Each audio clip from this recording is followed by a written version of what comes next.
Hello there. All hail our grand leader, Sir Kier Starmer, and his socialist brave new world, which he is selflessly and tirelessly building for us. Our glorious and venerated leader, Sir Kier Starmer, has shown great compassion by releasing hundreds of prisoners early back into the welcoming arms of society.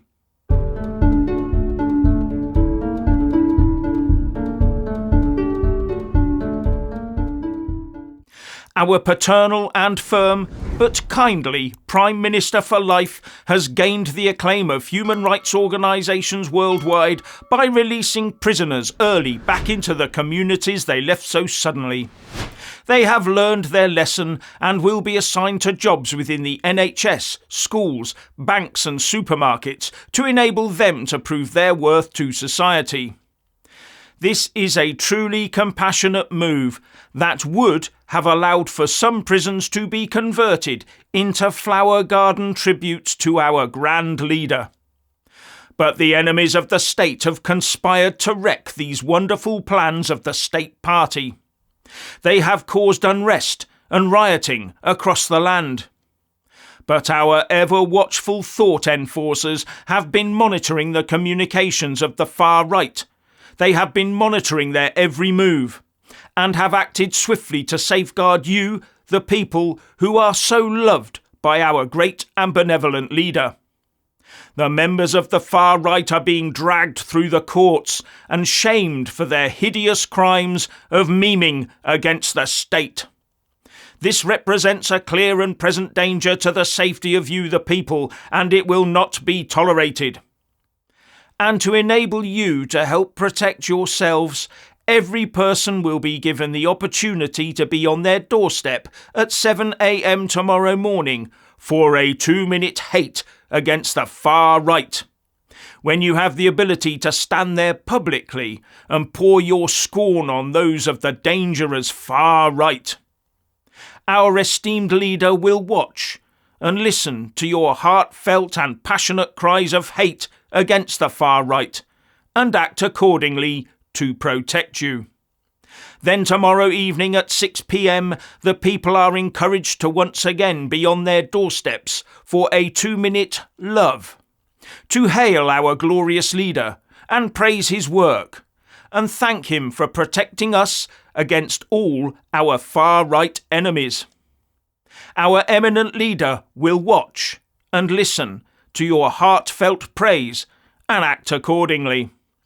And for your safety, members of the inner party will be out and about in every street to monitor these events, so as to identify those of the far right, easily identifiable due to their non-attendance or their less than genuine and ardent participation in these events.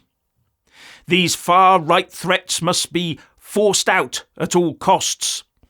So please do keep an eye out for the potential far-right and call the usual number if you have any concerns. And remember, it is a crime against the state to not call in all suspicions. Now I have some wonderful news for you. Crime statistics show an increase in crime, which is, of course, marvellous news, because it is all down to our wonderful police and brilliant statisticians who detect the crime and record those statistics. So good evening, people of the socialist UK, and all hail our grand leader, Sir Kier Starmer, and his social brave new world, which he is selflessly and tirelessly building for us.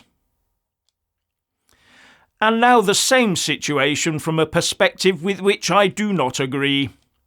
So we have a prison meltdown and nowhere left to put our criminals. What could possibly go wrong?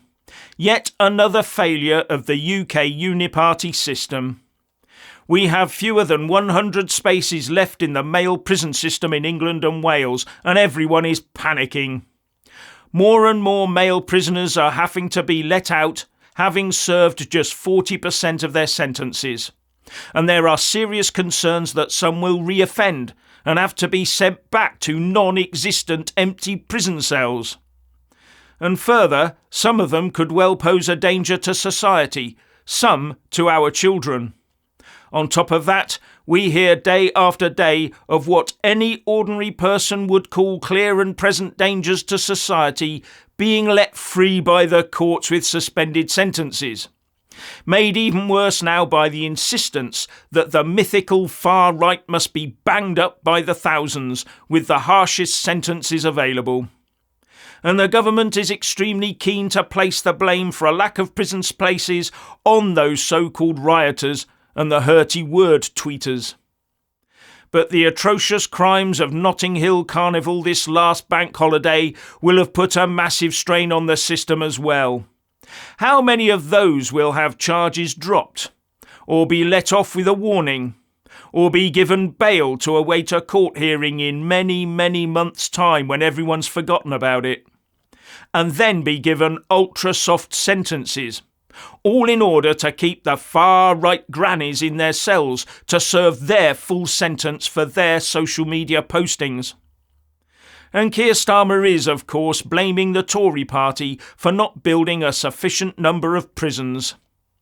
Now, talking to GB News this morning, Robert Jenrick, who is one of the Tory leadership candidates, said his party, when in government, increased prison capacity more than the Labour Party government before them did. Now, I don't care how true that is. All I see is one cheek of the establishment derriere blaming the other cheek. And I don't recall any notable demands by politicians of either cheek that we immediately build more prisons. Do you? No, they were all quite happy with the numbers back then. Now, these prison space problems are in England and Wales. So some would ask, what about prisons in Scotland and Northern Ireland? Do they have spare capacity? Well, one assumes that would mean separating prisoners from their friends and family support base visitors. And I'm not sure that would be looked on as in accordance with human rights and prison guidance. But there might be a better short-term fix.